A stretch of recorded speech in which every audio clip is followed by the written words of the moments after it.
Hey there, food fans. Welcome back to the Food for Thoughtcast with me, your host, Melissa Reagan, and my co-host with the most, Chef Steven Gonzalez. What's up, Steve? You know, you just sparked a nerve right now. You had to go off and say something about beans I did. right before I've you hit record. insulted the beans. And I I was was doing so good, I and I'm was still doing expecting fine. you're totally fine. I was expecting you to have some I shenanigans was in just that like, oh opening, but gosh, what happened now? hey, you can watch us on YouTube or you'll never Things, know. things are good. Everything's going very well. It's finally starting to warm up in Texas, and I can't complain. And There's you're a moving filter on the there. blinds. Huh? Anyway, starting to How's it warm like up. there What does that in mean? North In the Carolina? 30s? Is it in the 30s? So we are getting up to the 40s during the day and Ooh, get going your down shorts to the out. 20s at night. Yeah, Hmm. exactly. The Heat other wave. night it got down to a whopping 6 degrees, which is cool.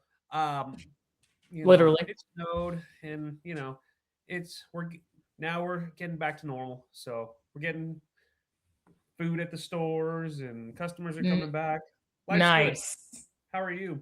Life is good. It is 31 degrees right now with a low tonight of the low today was 14 and the low tomorrow is 20. Okay. So that's where we're at. I just went ice skating to walk the dogs, but it was fine. They enjoyed it. Apparently they have great traction on their paws, so they just pulled me and my life flashed before my eyes. The solid 5 feet skid. It was fantastic. Think last Um, night I got home and I could not open my gate because it was frozen shut. I had uh-huh. to kick it, and then everything on the ground was just very slippery. So I got a box of Did you salt out fall? and just start. Mm. No, fortunately I didn't because I had groceries. Mm. Uh, and I threw a bunch of salt on the ground and just let that ice kind of do its thing. And yeah, now it's like I said. Let me see, how hot is it? 47 degrees right now in Texas at this current moment. Wowzer. But the weather's been I pretty good. saw a magnificent meme that I think you would really, really enjoy. Um, Do you care to for share? those, here's the context. In North Carolina, we don't put rock salt on the roads. We use brine. Brine is like Yep. 2 to 2.5 pounds of rock salt per gallon of water is the Mhm. ratio. And Yep. I learned that this weekend and brined my own driveway. But the meme said that they've been brining the roads for 2 days now in North Carolina, so they must be really juicy when you cook them. That's pretty funny. That was fantastic. I was like, it's I two things together: road conditions and a food pun. Like it. see. My problem was that would be that my driveway would smell like uh different Bay leaves onions and and garlic cumin. and yeah, all sorts of stuff. So yeah, D, it's time. four. What was the most amazing thing Another you ate this cartoon, week? isn't it? So everyone went grocery shopping, getting ready for the cold. Yes. Bravo and cheers to them. And so it got me thinking, you know what we need to do? Is we need to do a kitchen purge soup. So Yes. people are eating their food, great. I'm sure there's lots of things that are still in their fridge. So I got a lot of vegetables, mirepoix, garlic, mushrooms, tomatoes, sausage, pre-cooked chicken that we had from the crock pot. What else do we do? Broth. We basically, just like I said, just cook it all, let all those flavors marry. The tomato bouillon was really good. Made it taste like I've been cooking it all day. And then for the Ooh. piece de resistance, I got Greek yogurt, plain Greek yogurt, and put it on top like it was sour cream. Pretty Yeah, darn you good. did. Pretty darn good. Yeah, you did. Yeah. So That that sounds content will be coming amazing. up probably sometime soon. I saw the teaser in your stories and I was like, yes, I hope we talk about this soup. Yeah. So, Yeah. well, You what know the only thing else? I forgot with that? Yeah. I have half a loaf of sourdough bread, and I forgot to toast Mm. bread and make like a grilled cheese to go with that. But I mean, the soup itself was filling, but crunchy bread with the soup, always a home run. Is it gone? Is all the soup gone? There's plenty of soup left over. I Ooh. would send it to you, but it would probably slosh through the box, and it would be a soggy box by the time you get it. You could freeze it in a giant block. It will not thaw out outside on the truck. That's for sure. Right. I'm just saying. You could ship an ice cube right now. I'm just saying. Yeah. I don't know. What about But you? What's the most I guess thing that you had? I guess what I'm getting at is you still have time to make a sandwich to go with it. Yeah. Now I'm full, so there's also that. I made I had a little bit of the same experience. I was fully predicting that the power would go out, as was a lot of the state was really predicting that we would have rolling power outages. And so I was fully prepared to cook in the fireplace if needed. And I was thinking about like, okay, what do I need to use first in the kitchen so that I can, if the power goes out, I don't have to worry about storing everything to keep it good. I was like, my fallback plan is it's going to be so cold that I can put a bunch of stuff in a cooler with bags of ice from the freezer and it'll be fine outside, like some perishables.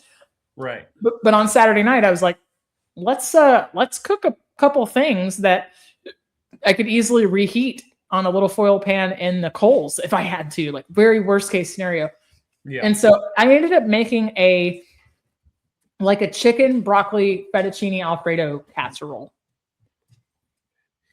Nice. It was great. So I used up a bunch of just rando cheese from the fridge. So if you can kind of think about it as if I essentially made broccoli cheese soup and used it as a thick sauce with like pulled rotisserie chicken, roasted broccoli, and pasta. Right. And then I put red pepper flakes. I ended up putting some Cholula on top and then grated parm. It was delicious. So sounds like it. It did not disappoint. And in this day and age, if I can find something that I'll eat 3 or 4 times in a row, like it was hitting, because sometimes I'm just not about it. I'm not about the leftovers.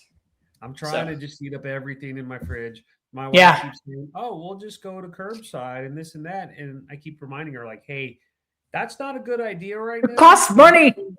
And you might want to wait a little bit because everyone and their mom is going to be doing curbside to catch up.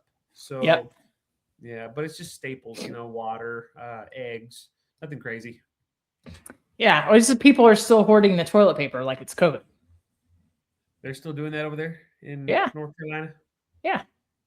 Well, just all over the internet, apparently. Apparently it's a thing still in places. Milk, bread for all those milk sandwiches, all that French toast, and then toilet paper. So, well, I mean, I get it, I understand, but like here in Texas, at least in my part of Texas, it was only for a few days. Yeah. Great. Down in the border where I'm from, like where my parents are, it froze, but they didn't get snow or precipitation, so it was just cold. People still were buying, and that's great. Like I said, bravo to the people who are getting prepared for it. That's cool, but I just think it's a little bit of overkill. Again, that's my opinion. You can take it or leave it, So for the amount of people in this state that don't know how to drive in any weather, yes, I'm talking about North Carolina. Now it is on a recording.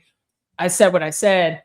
There were a ton of people still willing to risk their lives for DoorDash and Instacart. So, I mean, I was able to get a rock salt delivered and a shovel and granola bars. And I'm like, hey, guys, is it real serious? But I'm like, okay, but if you're going to deliver, I'll order it. That's your problem. That sounds like your problem. All the Instacart shoppers apparently were charging premiums and Ubers and all that kind of stuff. So, yeah, I mean, well, I have Dash Pass, so I was like, if you're going to deliver this for free and I'm not going to get charged anything extra, then you're like, yeah, I'm going to get some almond milk and some firewood. Like, that's what we're doing. So I'm just, my unpopular opinion right now is I'm ready for summer. I want spring I told somebody online this week, a dear friend of mine, that I want the weather to be higher than the number of my age. That's all I want. Just 41 would be great. That's all I want. You can still do salad and sandwich when it's 41, but that's teen stuff is a little bit ridiculous. I finally got to go back to the gym today after taking like 5 or 6 days off, and I'm not gonna lie, definitely got some cabin fever or had some cabin fever. Mm-hmm. So I was just kind of going crazy, saying things I wouldn't normally say, like, I want to go to the gym. Where did that come from? Who said that? I'm ready to go run. What? Who said that? Yeah, exactly. Do you hate running? I'm not a big fan of running. I'm not bad at it, but like I lost all my endurance in a matter of like 4 or 5 days, which it's so easy to do, because running 3 miles in itself it's rewarding, but it's not fun for me. But I do it because it's good for your health. It's good for your body and all that. It's bad for your knees depending on what kind of shoes you use. But like I had it down to about like 26 minutes, and now I'm back up to like 28. So there's that. It's fine. It's fine. Hey, there's a lot of people out there that would kill to run for 5 minutes. So keep on doing what you're doing. Trying. Keep on doing what you're doing. I don't run unless anybody's chasing me, or maybe I'm chasing like a taco truck. That's it. Or the ice cream man. So, no need to run. I will straggle and be caught. If you guys are being chased by something or someone, I volunteer as tribute. Like, just go run on ahead and I'll be back here. Fun fact, there's an increase in sales in ice cream when it's snowing outside. Mm-hmm. Yeah. It's my favorite time to eat ice cream because it doesn't get melty, and I get that from my mother, straight up. I like soft ice cream. I get it, but if it's cold outside, I'm having like hot cocoa or something, not ice cream. Well, I had soup and I had that pasta and I had oatmeal for breakfast and I also had ice cream. It was delicious. Speaking of which, random question. Random ass question. Go. Okay, so I have cocoa mix. I have roasted sweet potatoes. What do you think would happen if you made like a cocoa, you put a little bit of that sweet potato and you blended it up? Do you think that would actually be good? I'm not down with that, but I would use the hot cocoa as to make your sweet potato brownie recipe, but it would be hot cocoa sweet potato brownies. Like, I wouldn't drink that, never, but I would use it as the flavoring. It would thicken up almost like a milkshake, but it would not. I mean, like not a milkshake per se. I'm not down with a cold starchy thing in that way. Well, no, you'd heat it up. It would all get hot. Or that. I'm not doing it, Stephen. Wheels are turning right now. Well, because before we got on this podcast, my wife was saying you need to make your sweet potato brownies, and I was thinking about that, and I'm just like I've done my recording for the day. I'm podcasting, and I sat down, and now I'm being a lazy person. So it's like just an opportunist. What would be like? I would totally go the brownie route, but I wouldn't drink that, not hot or cold. I think that's weird. But that's just me. It's a texture thing for me. It doesn't matter how I'm like, I just don't want a starchy thing in a blended atole. Well, no, I wouldn't put chocolate atole. Yes. Sweet potato. No, nope. Atole is hard for me because I don't like that's why the oats overnight, it does not work for me. I'm like, yeah, if you make it really thick, I'll eat overnight oats with a spoon. Like, that sounds like a punishment to me, like drinking that oatmeal mix out of a shaker bottle. And they put chia seeds in it, and I'm just like, that's a texture nightmare. I don't want that. I actually like that. Ooh, gross. Hey, more power to you. I don't mean to yuck your yum there. But like, I'm just like, I'm not about it. But you are. I can have an opinion too. It might be wrong. I'm trying to, yeah. Everybody has wrong opinions. I'm working on eggless. I'm working on perfecting my oatmeal cookies, but eggless. And for no other reason except for, I think we discussed this before, when the price of eggs got really high, I got really fascinated by all the things you can do without. So I've got eggless pancakes that I really adore. Eggless waffles are super easy. Eggless muffins, eggless cake, eggless cupcakes. But cookies are a little bit of a different animal. So I made a batch of oatmeal cookies last night. This was kind of a cabinet purge as well. Yeah. And I wanted some different flavors in there. Like, my go-to would be like cinnamon, and I love golden raisins, but I was like, no, I want to see like what else. So instead of that, I did ginger, cardamom, coconut, walnut oatmeal cookies. Sounds good. Very low sugar and no eggs and no dairy. So Nice. they're actually really, really delicious. They're like 6 ingredients, and they baked in like 12 minutes. And I love a crunchy cookie, and they're crunchy. So I scooped them out, but then I like pressed it down with a fork because I wanted it to have more contact with the sheet pan so that it would get some crispy edges. I didn't have chocolate chips. I didn't have craisins. Those would have been my first go-tos. But I had a lot of fun making them, and so I think I'll up the cardamom next time, like a cardamom freak. But I really, really enjoyed it. But I was thinking about the texture of like if I blended the oats, that would be really, really good. It'd be like really smooth cookies.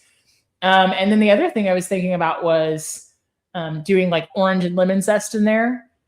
And I had to make some pretty interesting swaps. Are you ready for this, Stephen? This is going to blow your mind. Unbeknownst to me, in the middle of 2 snow days, 1.5 snow days, I had to run and take care of the farm, as it were. I'm out of all-purpose flour. Okay. So I faked all-purpose flour by using half gluten-free baking mix and half bread flour. I was like, somewhere in the middle, this is going to work. And the thing is the next time I go to make these cookies, if I use all-purpose flour, they won't taste the same. So now it's like, I done it now, right? Like now for consistency's sake, I have to have those things on hand every time to get the same result. You done messed up, Ron. You done messed up, Ron. That's right.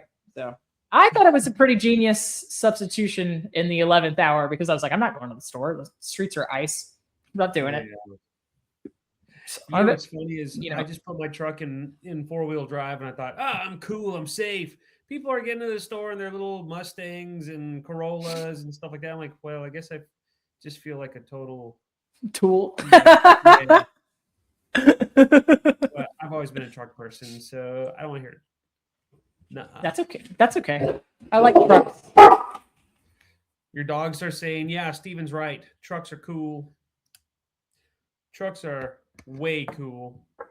So the fun thing is they ran outside like they were going to patrol the yard, and then they immediately stopped and they're like, oh God, it's still ice. And they're tiptoeing on it. Like, we really don't seem like tough guys now. They're like, My Shih Tzu totally got to experience snow for the first time. Yesterday at work, I actually saw him get the zoomies around the pool in the snow, and he was having a blast.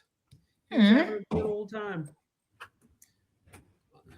Sweet baby. The only problem is that he crapped on the sidewalk, but it's fine. I get it. It's easier to pick up off of ice, though, to be honest. Yeah, but everything's melted now. It's just on the concrete. Steve, I was thinking about those cookies and kind of like your brownie recipe. Like I hope you don't mind me saying this. I think it's really versatile. It's really versatile. Like you can mess with a lot of things in it, and it won't mess it up. Like you can kind of make swaps and additions and subtractions. But I was thinking about like, would a normal person at home know to do that? Right? If all of a sudden they were baking cookies, they were using a recipe. I was using a recipe. I didn't create, eggless oatmeal cookies. But if they were looking at a recipe, and like you and I have said before, a recipe being a suggestion, a guideline, kind of an outline. If they looked at it and all of a sudden discovered that they only had bread flour, would they know like how to riff on it to make it a cookie? You know what I mean? Depends on the individual. Depends on yeah.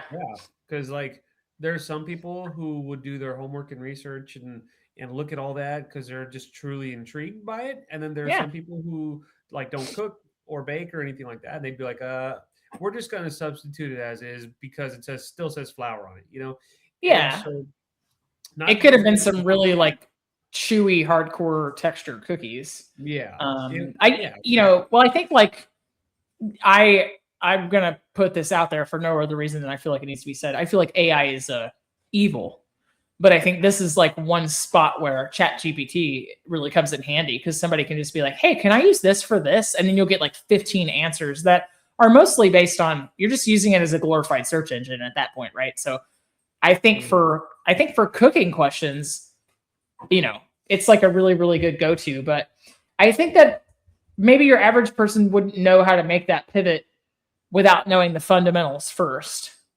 And it's like what I want to talk about today is the 5 mother sauces, the foundational knowledge of the French cuisine, the modern culinary. What do you think? 5 mother sauces off the top of your head. Bechamel, hollandaise, tomato, espagnole. I always forget one. Veloute. Yeah, that's right. I always forget one. Sleepy, Dopey, Doc, Moby, Bashful, Patrick, John, Paul, George, Ringo. Sometimes Y, and sometimes Y. Gandalf, Harry. Gandalf, Harry, Gimli, Yoda. Frodo. Yeah. Greedo. Can't forget Greedo. But yeah, the 5 mother sauces. I think it's important. I don't know that we've ever gone so far back in the culinary basics, but I think it's super important. If we are encouraging people to try new stuff, they kind of got to know how to do the basics, right? I think we've discussed this, but I like these sauces anyways. I think it was just like the we had a sauces and condiments episode. So yes, we didn't really dive deep.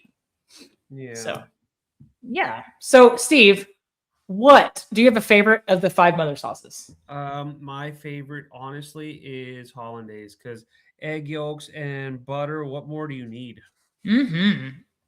Yeah. So, do you have any favorite riffs on hollandaise that you like to use? I mean, I do, but like, I don't get too crazy because I don't remember all of them, But like, I know with like, I don't mean the classical one, Steve. Sorry, I'm not putting you on the spot. I mean, like, what do you like to do with hollandaise sauce? I don't give a crap about Béarnaise. Overplayed. I mean, a little bit, but I like it. No, I mean, I typically it's delicious. Yeah. I mean, there's always eggs Benedict, which is a classic, but I also just like it over red meat, or I like it over. That's the only way to really enjoy green vegetables, personally. Hey, if putting cheese on broccoli makes you eat the broccoli, then it's a healthy choice. That's what I said. I think so. For everybody out there that doesn't know, hollandaise is traditionally served on eggs Benedict. It is a emulsion of egg yolks and butter. Yep. And a little bit of lemon juice. You don't have to use lemon juice. You just need a little bit of acid to start cooking the yolks just enough to get them to grab onto the fat. And so it seems like a really daunting thing to make, but Steve, how many different ways do you know how to make hollandaise? Let's see. In the blender, on the stovetop, with and without the water bath. So 3 different ways. Yeah. You learn the basic way in culinary school, which is over a double boiler. It's essentially a bowl over a pot with a little bit of water in it. You don't want it to have too much water because you need space between the bottom of the bowl and the surface of the water to create steam. And that's like a gentle indirect heat method on the bottom of the bowl, right? So there's the double boiler method. I've made it in a RoboCoupe, which that's a fancy word for food processor. I have made it. It's actually a brand, it's the Kleenex tissue paradox, right? Yeah. I've made it in a blender. Have you ever made it by clarifying your butter in the microwave? Because I'm lazy. I've done it that way, but not very often. I like whole butter in there for the flavor, but you can also heat the butter in the microwave until it separates, and that's a really, really low effort, low cost of entry way to clarify your butter. So you just have the fat and not the milk solids. It's really just a preference. There's not a right or wrong. Yeah. So one of the hollandaise variations that I like to make is sun-dried tomato. Sun-dried tomato hollandaise is really good with like chicken thighs. Damn. Almost so like good. A Choron sauce. Yeah. Sauce. Mm-hmm. It's pronounced Choron, right? I think the sauce Choron, that's like churro sauce. Churro sauce. Churro sauce. Ooh, can we make churro sauce? You can make a churro. Would you? Okay, so Well, now we have to get really culinary, right? Like if you make churro hollandaise, is that just cinnamon sabayon? Ah, I mean, it's not ah, something I would be very in willing to eat. really? No. Why? Uh, What's the difference between egg yolk part with just sabayon or zabaglione yeah, and hollandaise if you're not making a savory? Not much. Just the true. sherry or just the like the dessert wine that you put in the eggs and then what? Sugar and cinnamon? I want churro sauce on something. Can it be like churroception? Can I dip churros in cinnamon sugar hollandaise? Is that a thing? Anything's a thing. Anything's the It's thing all if you been just done. believe. It's Nobody's all been nobody's done. ever done that. I guarantee you someone's done it once. Google it. I don't want to Google it. I want to use my imagination, Stephen. Every time I use my imagination, it's been done. That's Like okay. I said, All you have to do is do it better. yeah. It's like You when I don't. thought of foie gras flan. I thought, oh, no one's ever done that before. No, it's been done. Oh, it's totally been done. There's a place here in town that does foie gras creme brulee, and it is excellent. It's savory. But you don't have to do it first, Steven. You just have to do it the best. That's all. True. So What? So, are you a bechamel person? yes, I love bechamel. Do you like to put nutmeg in yours? I do. What about Do you onions? use onions? Oh, I like it all. Mhm. Onions go Like in a everything. A Subies. Huh? A Subies. Do you use a bechamel sauce for your mac and cheese to start? I your do. mac and cheese? Yeah, I like it. It's good. But I'm just a simpleton. Cheese, heavy cream, done. But a bechamel, when it's done right, whether it's going in a mac and cheese sauce or just as is, fantastic. So for everybody that doesn't know, and I agree, I think there's like not much more delicious than your basic white sauce. For everybody that doesn't know, really, really standard bechamel starts 2 tablespoons of fat of your choice, traditionally butter, 2 tablespoons flour, and then 1 cup of milk is kind of like your standard ratio. Do I measure every time I make one? Nope, Not at because all. I've been doing by feeling for so long that I could make you 18 gallons in a tilt skillet, or I could make you just enough to have a cup of sauce, and I wouldn't measure either way. Not that measuring's bad. It's just like I don't need to. It starts with a really light roux. Okay, we've talked about thickeners before, so this is a roux. A roux. It's the sound my dogs make. It's so loud sometimes. A roux. Roux. Yeah. If there's sirens around, beware. That's a Greyhound thing. But yeah, bechamel at its most basic is that, and I like a little nutmeg in mine. It is one of the classical touches. But you don't make a roux every single time you make a roux. I can't get over it. Sorry, it's going to become a bit. You don't make one of those things every time you make mac and cheese, Steven? Like I said, I'm very simpleton. If I was to make a mac and cheese with a bechamel sauce, I'd be all about it. Yeah, I can guarantee you I would make a really badass mac and cheese sauce. But I'm too scared of like breaking it when you get your mac and cheese super hot. You know what I'm saying? Yeah. So, and I've had it where they don't cook out the flour flavor, and it's just a very floury mac and cheese, and you're like, "What? This sucks." So one of the things that I love dearly that sometimes has a bechamel base, sometimes has cream cheese, and sometimes has both together is spinach artichoke dip. And there's nothing that I hate more than when you go to a restaurant and that tastes pasty like flour because they didn't cook it all the way. So when we say something like, or when they burn it and you can taste the scorch, like that's the worst. When we say cooking it out, what Steven and I mean is that you've let the sauce simmer enough to where the flour is cooked and doesn't taste raw. Some of that happens. Yes. Some of that happens in the actual phase of cooking the roux. Roux. You guys, I can't let it go. And then sometimes it happens, the rest of the process happens while you're reducing that milk or cooking that, cream. down essentially because you don't want to cook the roux too hard because you're not making gumbo. So you want it to be nice and blonde. It needs to be a very light roux. Yeah. A roux. I The can't. roux is on A fire. roux. The roux. The roux. The roux is on fire. You need What to about- throw it out and start over if it catches on fire. I'm just gonna say that. Yeah. At that point, in Yeah. time, it won't be It's edible. it is no good What anymore. about veloute sauce?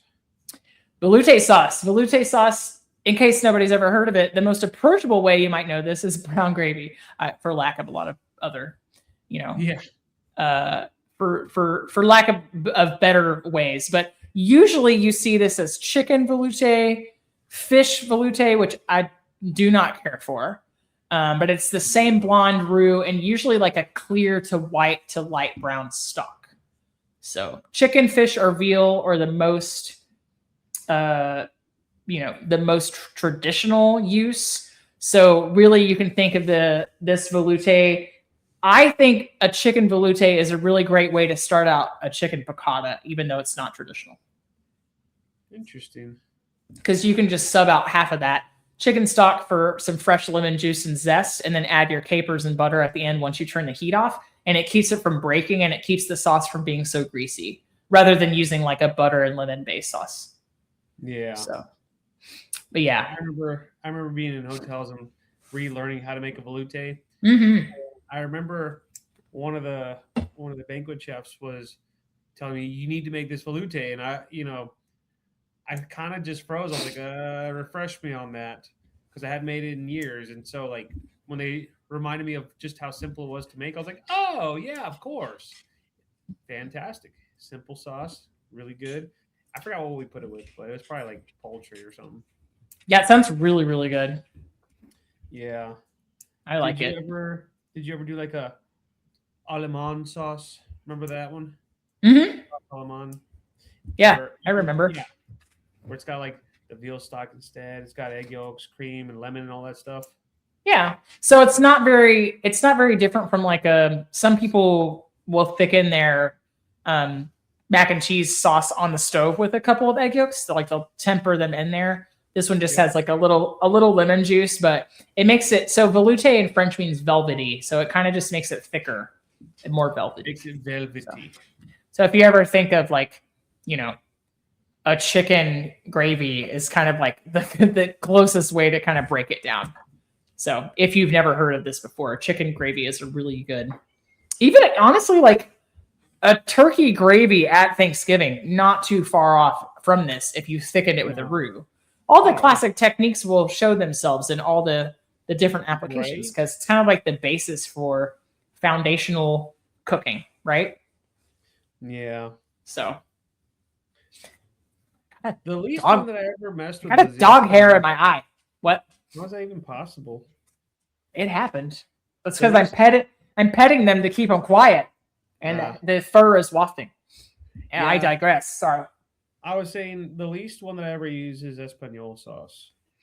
I actually, so I was looking at it earlier in preparation for this episode, and I actually use it a lot more often than I think because I like to make my bolognese for lasagna with this. I like to make a roux and let everything get kind of caramelized in it. Like I do onions, carrots, celery. The Italians will hate this. It's not correct at all. And I use passata, which is like another form of tomato puree. It's just a little bit thinner. It's like a cross between tomato paste and like crushed tomatoes. And then I'll cook the Italian sausage down in that kind of like dark roux with the veggies. Yeah. So, and then I'll add beef stock to make it meaty because I don't like that. The thing I don't like about making a quick tomato sauce on the stove is how bright it is. Like that's not what I want. I want like meaty and savory. I want a brighter kind of a more red acidic sauce for things like pizza. So, Gotcha. But yeah, I You know love what's a good funny is, Espanol one of the sauce. variations is a sauce chasseur, which is Mhm. mushrooms and shallots and wine and tomatoes and stuff like that. And right before we got on, my wife was showing me a menu for a restaurant up, and they had chasseur, and so A restaurant that you guys are going to go to? I don't know when it opens, but like when it does open, we're looking at the menu, and that's what's one of the sauces, and I forgot how much I love that sauce. So I'm kind of excited. I like a chicken chasseur a lot. Like Yeah. like a leg quarters in that sauce is really really good. Super good. See, whenever I think of that one, I always think of putting it with like lamb. I don't know why, because lamb with mint is It would good, be but good with lamb de lamb. chasseur is fantastic. But I think I if anybody needs to understand kind of like a true Espanol, you can think of something like osobuco. That's kind of it makes yes, its own, right? Or braised short ribs if you use a little tomato stuff, like that's a really approachable, like a really well-known way that everybody might understand what it is. So, yeah, and what about the next sauce, Steve? tomato, Hmm. tomato. What is your go-to at home you're making? First of all, do you eat pasta and tomato sauce at all often? Not often. I don't mean anything by that. I just know that a lot of times you don't eat a ton of carbs in that way. So Yeah, no. I mean, honestly, the most popular one is bolognese. yeah, So I mean, that's my go-to if I was to do like a tomato sauce. But I mean, Creole is always a good way to go too. I'm not a big. I'm tell don't everybody like. what Creole means in this context. Well, in this case, it's got like your onion, celery, garlic. It's very Cajun, Louisiana kind of based, if you will, where you also have like peppers and thyme and a little bit of Do you heat do with like green bell lime. peppers? I I I do. Um, Bell peppers, I can't eat them raw, but I can eat them like in a sauce or they're cooked down because it always reminds me of like a supreme pizza, if you will. As weird Do as they that make sounds. you gassy or you don't like them raw? No, no, no. I just don't like them raw. Oh, okay. Like they got to be cooked. It's kind of like celery. I can't do raw celery. I can, but I don't want to. But like if it's in a sauce or something like that, I can appreciate it 100%. You don't like the ants on a log on celery, peanut butter, and raisins? No. I saw this amazing. So one of the snow day lunches that I had on Sunday, I was doing a series of small meals like you do when you're cooped up in the house and have nothing else to do. Uh huh. I made a little platter. You're gonna hate it. It had dill pickles, green olives, and pickled jalapenos on it. Uh And I was scooping garden cream cheese into Frito scoops, and then turning it upside down and picking up one of each thing for each bite. huh. I am a trash panda, Steven. It was delicious and salty and spicy and pickly, and I loved it. Yeah, Well, I mean, I can't judge you for that. I really can't. you Because could. It's okay though. I would do something similar, but I would just have different ingredients. Not pickles. Yeah, yeah. Yeah.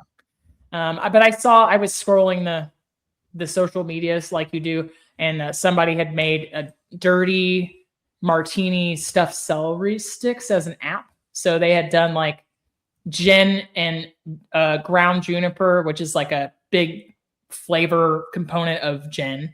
Yep. And they had done like a little toasted rosemary whipped into cream cheese.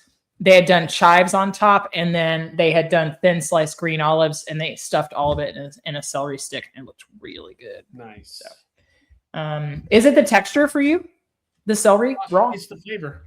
Just It's the flavor, but you like celery seed and celery salt and celery. yes. So it's Stuff it's like that. ironic that I don't like raw celery. I get that. I totally get that. I don't like. I don't want. I'm okay with the fennel flavor in my Italian sausage, but I don't want like shaved raw fennel. I don't care for Yeah. that. So I totally get Like that. I said, I can appreciate it cooked down. I've never been one to eat it just raw. Um, personally. So Mhm. if I ever eat raw celery, it's because I'm still hungry after eating wings, and there's got to be a lot of ranch. Blue cheese or ranch. Yeah. But Dude, there's something about it when it's cooked down, like in your classic mirepoix, it's magic. To oh, me. it's totally magical. The only way I use it at home, unless I'm just like in a celery and peanut butter mood, which happens strikes every once in a while, I always end up buying the entire head of celery stalk. Nope, those are individual. Bunch of celery. That's A it. bunch of celery. That's the word I was looking for. I always end up buying an entire bunch, and I peel them to get rid of the strings. So I prepare all the stalks. Like I'll just run a vegetable peeler down it because I don't like the strings because it's like crunchy wet hair. Not a fan. I dice everything and put it in a freezer bag, and I literally use it for mirepoix. That's it.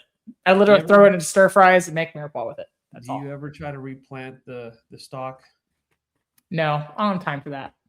I think I'm on it. Like, like there's like a no fly list. There's like a no plant list, and like nowhere's going to sell me an indoor plant because I have like a long history of abuses, and like I have deaths.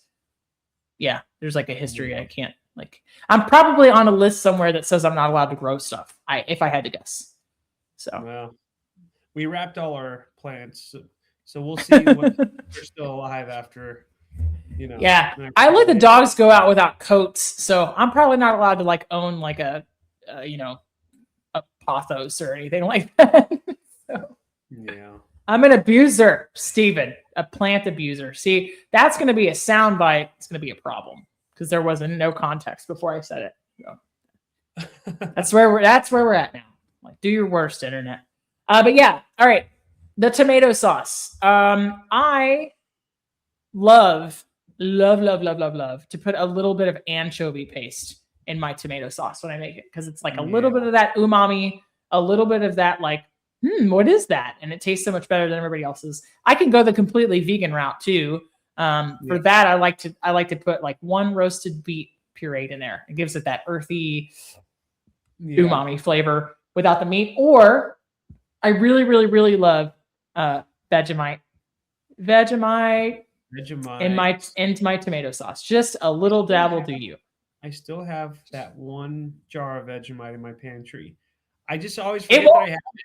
It won't go bad. So, and you know what's crazy is I'll eat it just kind of like straight up. I'll just get like a small little teaspoon. Shut up! No, you don't. I mean, I haven't done that in a long time. Ever since I got it, about it, I'm like, you know what? That stuff is pretty good. Like, nobody eats that stuff straight. I still contend with my. But it's good.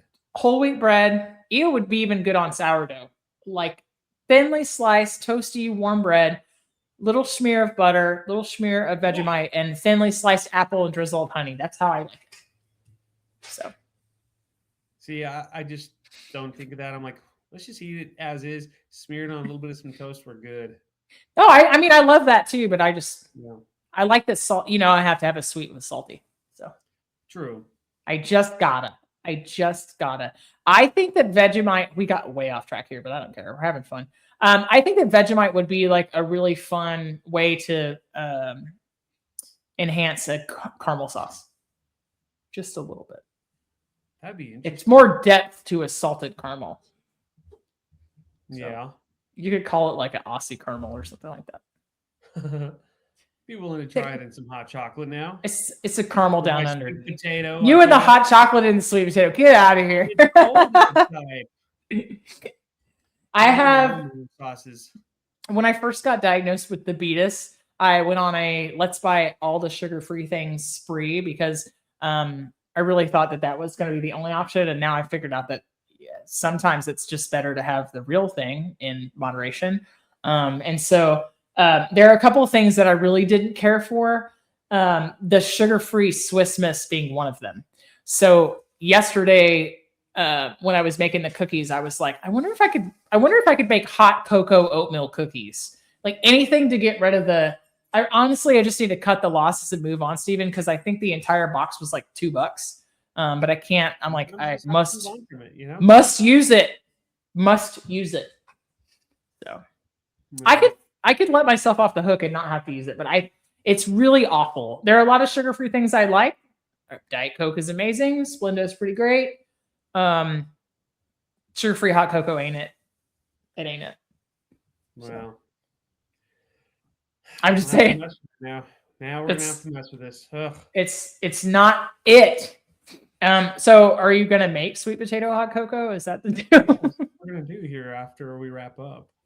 Okay. Like I said, milk, a little vanilla, some sweet potato that's been roasted and sweet as can be.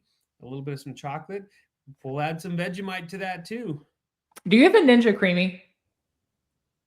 What? Do you have a Ninja Creamy? No. God, just like I didn't ask if you had herpes. Why the face? God. Ninja Creamy? The Ninja Creamy. Do you know what that is? I guess is to make ice cream. Yeah. So, my bad. It makes pints of ice cream. It mixes them. It has like a soft serve setting and a mix-in setting, and I just think that sweet potato hot cocoa ice cream, and you could put chocolate protein powder in it, would be pretty dope. I'm just saying. See, now we're getting creative. So now we're cooking. As it sounds. Now we're cooking, or not cooking because it's ice cream. Yeah. Now we're. Steve, have you seen the online trend of the people who bake the sweet potato, cut the end off, and like shove the string cheese down in the middle, and let it melt, and then they eat that, or like a big like Gouda or Swiss or what were they using? Yeah, it looks amazing. I don't have any desire to house a baked sweet potato like it's a croissant, but like, okay, go ahead.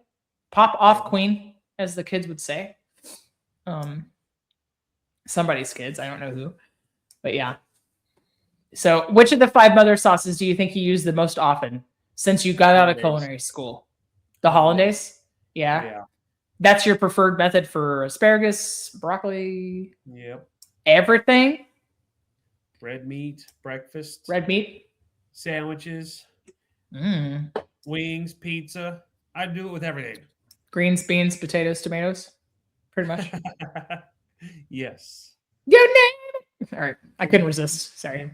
It's stuck in your head now. It's stuck in your head now. How about you?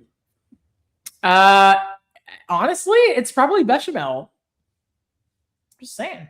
Bechamel's good though. I like it, those sauces. It really is. I mean, I think I use that the most. I don't make a traditional. There's not traditional fettuccine Alfredo, but there is like traditional modern day take where it's, cream, and there's nothing traditional about it. There is a traditional Italian way to make it. But when I made fettuccine Alfredo at my house, I was cleaning out the fridge, so I made bechamel and put cheeses in it. Yeah. I called it whatever I wanted to call it. It was parm forward, so I called it chicken fettuccine Alfredo. It was not. It was like broccoli cheese pasta, but when in Rome. In restaurants, we used to do a blue cheese pave, and of course, the base sauce was a good bechamel, and then just add a ton of like caramelized onions, blue cheese, ham to all that. What'd you serve that with? Lamb chops, actually. Oh, that sounds so good. Yeah. Blue cheese is so underrated. Those little tiny lamb T-bones. Yeah, that's what. Oh, I love those things. I don't. They're a lot more work. It's almost like a crawfish. All this work for just like a couple small bites of lamb.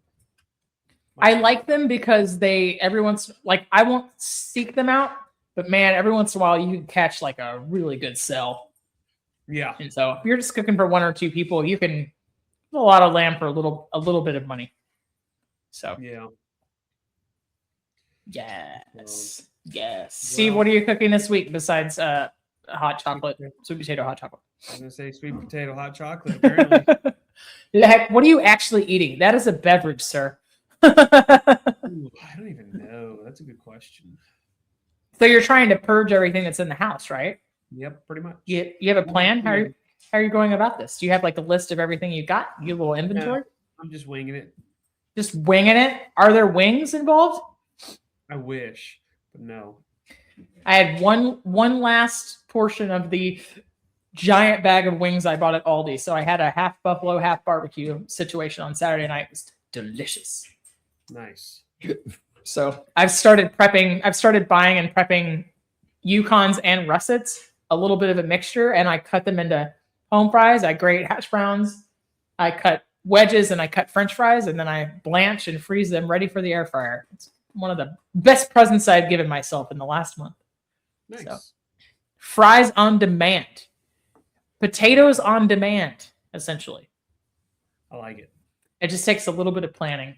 What am I cooking? When we get off of this thing, because I haven't eaten dinner yet, I am going to make a Korean style stir fry, which is 2 words that usually don't go together, but essentially, I'm going to make like gochugaru, which is Korean pepper seasoning blend, stir fry.